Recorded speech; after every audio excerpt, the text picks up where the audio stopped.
Fator de potência é um termo muito falado na indústria quando falamos de qualidade de energia, mas às vezes não fica bem claro o que isso significa. Por isso que nesse vídeo veremos o que é o fator de potência, quais são os níveis aceitáveis, o que diminui o fator de potência e como corrigi-lo. O fator de potência é o número sem unidade usado em circuitos de corrente alternada. Ele pode ser usado para se referir a um único equipamento, como um motor de indução, ou um conjunto inteiro, como uma fábrica.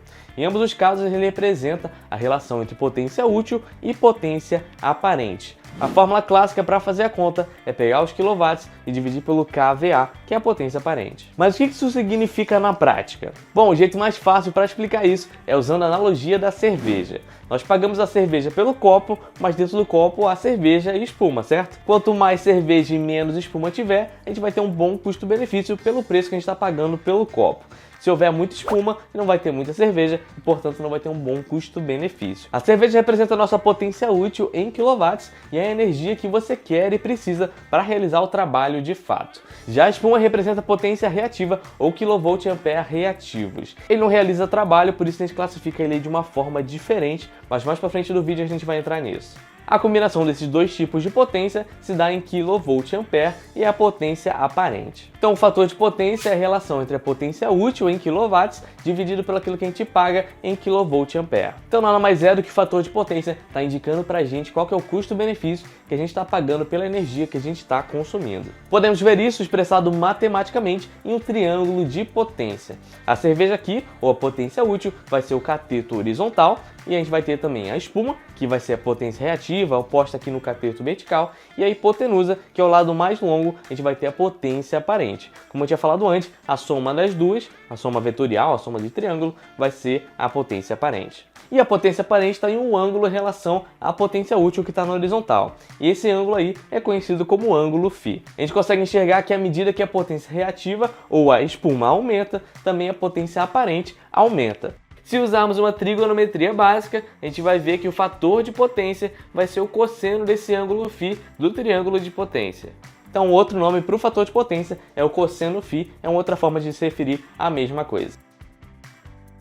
Se olharmos para uma conta de eletricidade residencial, veremos apenas uma taxa pelo número de kWh utilizado, pois o fator de potência é bem elevado, então as concessionárias de eletricidade tendem a não se preocupar com isso. Mas em contas de eletricidade comerciais e industriais, vemos cobranças discriminadas por tipo de potência. A razão pela qual elas cobram uma penalidade por isso é porque grandes consumidores têm fatores de potências ruins, então eles aumentam o fluxo de corrente através da eletricidade, causando quedas de tensão, o que reduz a capacidade de distribuição do fornecedor. E essa capacidade de entrega da concessionária tem um efeito cascata sobre todos os clientes da rede. Os cabos são dimensionados para lidar com uma certa quantidade de corrente que vai estar fluindo neles, então se muitos grandes consumidores conectarem com um fator de potência ruim, os cabos vão sobrecarregar e vai gerar uma série de problemas. As cobranças de potência reativa ocorrem quando o fator de potência de um consumidor cai abaixo de um determinado nível. Aqui no Brasil, a ANEEL, que é a Agência Nacional de Energia Elétrica, estabelece o valor de 0,92 como fator de potência mínimo para instalações de alta e média tensão, e ela deixa a critério da concessionária local cobrar ou não de clientes em baixa tensão. Um fator de potência perfeito seria 1, mas na realidade isso é quase impossível de alcançar.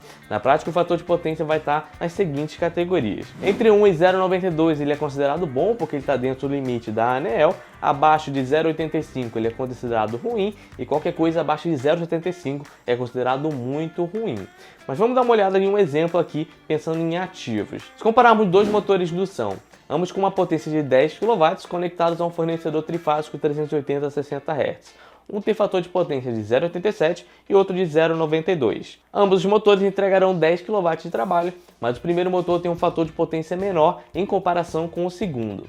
Isso significa que ele não está sendo tão eficiente quanto o primeiro. O primeiro motor precisa puxar 11,5 kVA da rede elétrica para fornecer os 10 kW de energia, enquanto o segundo motor precisa puxar apenas 10,9 kVA da rede elétrica para fornecer os mesmos 10 kW de energia.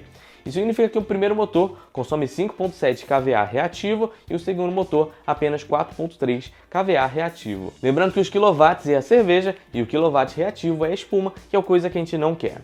O kVA, que é o que a gente vai pagar, é a combinação do quilowatts com o kWh reativo. Mas como que eu calculei isso? Para calcular o kVA, eu pego o kW dividido pelo fator de potência. Então 10 dividido por 0,87 para obter o 11,5 kVA. Para a potência reativa, eu uso a raiz quadrada do kVA ao quadrado, subtraindo o kW ao quadrado também. Então temos a raiz quadrada de 11,5 kVA ao quadrado menos 10 kW ao quadrado. Isso aqui é apenas um exemplo em um equipamento. Se a gente levar esse conceito para uma instalação inteira, além das multas por excesso de energia reativa, temos também um acréscimo na conta de energia. Nessa tabela aqui a gente vê uma estimativa desse impacto. Repare que com 0,8 já estamos falando de 15% do aumento do consumo simplesmente pela questão do fator de potência. Outras consequências que podemos citar de um fator de potência ruim são as famosas quedas de tensão, superaquecimento em máquinas e motores e até mesmo reduzir a expectativa de vida em cenários mais críticos. O fator de potência é afetado por cargas indutivas e capacitivas. Se tivermos uma carga puramente resistiva, como um aquecedor elétrico, então a tensão e o formato da corrente estariam sincronizados ou muito próximos um do outro. Ambos passariam pelo seu ponto máximo e mínimo e depois passariam pela origem ao mesmo tempo. O fator de potência nesse caso é 1, o que seria o caso ideal. Então se a gente montar um diagrama de fase, que nada mais é do que uma forma de visualizar a amplitude e a sincronia desses sinais oscilatórios, a gente consegue enxergar que a tensão e corrente eles vão ser paralelos. Então toda a energia fornecida pela rede está realizando o trabalho, que nesse caso é gerar calor. Mas se a gente pegar uma carga indutiva agora, como um motor assíncrono, por exemplo, o campo magnético gerado pela bobina atrasa a corrente, resultando no deslocamento da fase da corrente em relação à tensão. Então eles não estão mais sincronizados e sim defasados um em relação ao outro. No começo do vídeo disse que a espuma ou a potência reativa era inútil, o que não é bem verdade, porque a gente precisa da energia reativa para criar e manter os campos magnéticos que fazem o motor girar. A gente diz que ele não está sendo utilizado no sentido que não recebemos trabalho diretamente dele, mas a gente tem que pagar por ele mesmo assim. Se olharmos o diagrama de fase agora com a carga indutiva, esse atraso move a setinha da corrente e ela estaria em um ângulo abaixo da linha de tensão. Agora, se desenharmos um diagrama de fase para uma carga puramente capacitiva, a gente vai ter o efeito contrário, a corrente e a tensão estão defasadas também, só que dessa vez a corrente está adiantada em relação à tensão. Então a setinha de corrente vai estar em um ângulo acima da setinha de tensão. Na imensa maioria dos casos, encontramos o fator de potência atrasado causado pelas cargas indutivas.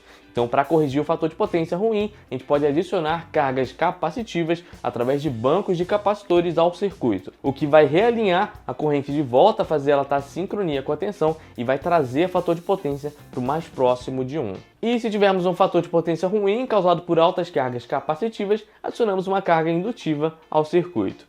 Assim, balanceando essas cargas indutivas e capacitivas, a gente consegue manter o sistema equilibrado, com o fator de potência dentro do limite tolerável e, consequentemente, mais eficiente. Se você assistiu esse vídeo até aqui é porque esse vídeo foi útil para você. Então peço para você deixar um like para incentivar a gente a fazer mais vídeos como esse. Eu deixei aqui do lado um vídeo sobre falhas elétricas em motores, que eu tenho certeza que você vai gostar. Até mais!